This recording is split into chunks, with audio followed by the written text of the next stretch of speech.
ini kalau kita lihat dari segi fenomenologis ya, ini bukan satu protes untuk menjatuhkan pemerintah, kalau menurut saya, tapi ini lebih satu protes kritik terhadap kultur elit tertentu. Ekspresi kemarahan budaya, protes terhadap kebudayaan elit tertentu.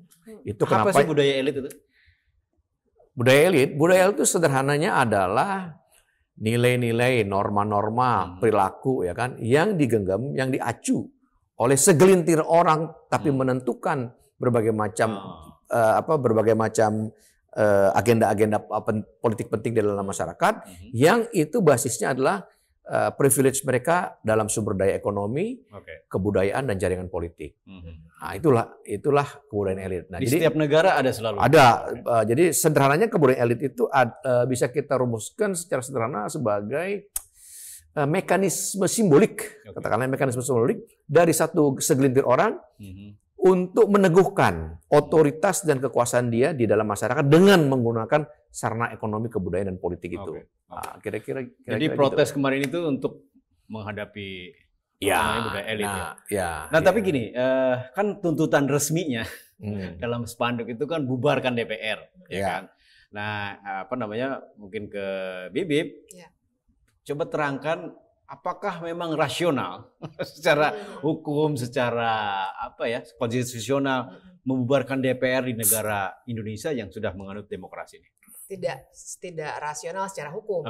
Karena tapi kita membacanya kan memang itu simbolisasi ya, sama kayak Indonesia gelap hashtagnya ya. Kan secara bukan berarti Indonesia gelap. mata bukan berarti gelap kan. Jadi saya juga menganggapnya bubarkan DPR itu adalah cara untuk mengekspresikan kemarahan dari perilaku elitisnya anggota DPR tadi. Jadi kalau secara hukum tuh kita sudah punya pasal 7C di Undang-Undang Dasar 1945. Pasal itu masuk atau di amandemennya November 2021. Yang saya dengar dan kita bisa baca di risalah sidang amandemen, itu memang masuknya setelah Gus Dur mencoba untuk membubarkan DPR pada Februari dekret, 2001. Iya, melalui dekret waktu itu. Yang acuannya adalah zaman Soekarno juga itu pernah dilakukan. Tapi itu beda konteks. Zaman Soekarno itu kan kita sistemnya masih parlementer sebenarnya. Kemudian Gus Dur mau melakukan itu, tapi dia mendengar orang-orang di sekitarnya nggak jadi. Nah, tapi dari situ kemudian bulan Novembernya karena memang ada momentum amandemen, masuklah pasal 7C itu yang bilang bahwa presiden tidak bisa membubarkan DPR. Tapi itu presiden loh. Bisa aja kalau memang ada kekuatan yang demikian besar, kemudian somehow ya mereka dirangsak kemudian dipaksa untuk bubar misalnya, apakah itu bisa? Ya bisa saja. Tapi kan tentu saja itu membutuhkan gerakan yang sangat signifikan ya. Tapi kalau secara institusional desainnya di Undang-Undang Dasar tidak bisa. Ya memang sih kalau itu presiden bisa membubarkan DPR kan nanti dia pakai dekret itu menjadi tidak demokratis lagi kan. Iya, itu yang terjadi waktu zaman Soekarno kan. Nah, kalau di luar presiden tadi gelombang masa ini kita nih sebagai pemilik suara, kalau pengen DPR bubar caranya gimana? Menurut saya sih juga kita yang rugi ya. Maksud saya gini, yang harus disadari adalah sistem ketatanegaraan kita ini eksekutif heavy sebenarnya. Memang sih waktu amandemen dibilangnya dulu zaman Soeharto eksekutif heavy, sekarang jadi legislative heavy. Menurut saya nggak benar juga. Kenapa? Karena kan kita sistemnya presidensial multi partai, sehingga presiden akan selalu membuat koalisi dengan partai-partai yang ada di DPR.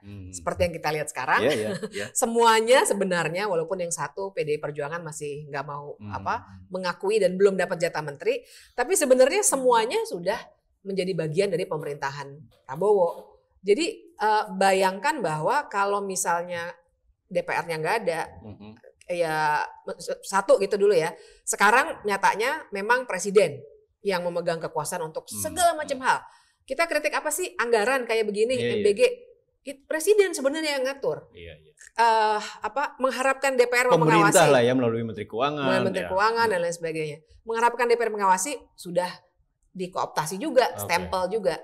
Tapi bagaimanapun saya kayak menegasikan apa yang saya baru ucapkan. Tapi inilah kenyataannya bahwa bagaimanapun sebagaimanapun kita sangat skeptis pada DPR, bayangkan kalau DPR-nya nggak ada, ya. Itu loss total. Ada aja sudah lemahkan. Betul. Jadi nanti presiden bisa melakukan apa aja, bisa tiba-tiba oke, bikin 50 kodam misalnya ya, saya ngarang-ngarang ya. Tapi misalnya hal-hal seperti itulah ya. Jadi nggak ada kontrol sama sekali. Oke. Nah, Anda melihat ini nggak bahwa menaikkan tunjangan DPR itu juga bagian dari apa istilahnya gula-gula atau lobby politik dari pemerintah untuk tadi melemahkan DPR. Saya kasih tunjangan, setujui semua apa yang mau kami bikin dalam program dan kebijakan. Bisa jadi begitu, walaupun tentu saja tak diucapkan ya, tapi kan memang sebenarnya praktek untuk menaikkan gaji sendiri, jadi kan penentuan anggaran itu berdua ya, DPR dan presiden, pemerintah ya, dan pemerintah. Jadi di negara lain banyak sekali untuk menentukan gaji sendiri itu nggak boleh. Itu namanya conflict of interest tentu saja.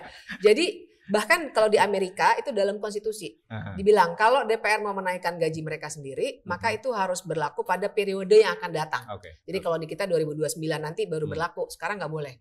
Nah di kita kan loss nih, nggak ada sama sekali. DPR yang mengusulkan lalu pemerintahnya ketuk palu aja, karena itu bagian dari bargaining politik kan. Betul. Sekarang kan permainannya selalu begitu, sama saja dengan yang juga dilayani oleh atau cara sebenarnya Prabowo untuk merekrut koalisinya itu kan dengan kasih komisaris, menteri, wakil menteri. Nah ini juga bagian dari itu kalau menurut saya.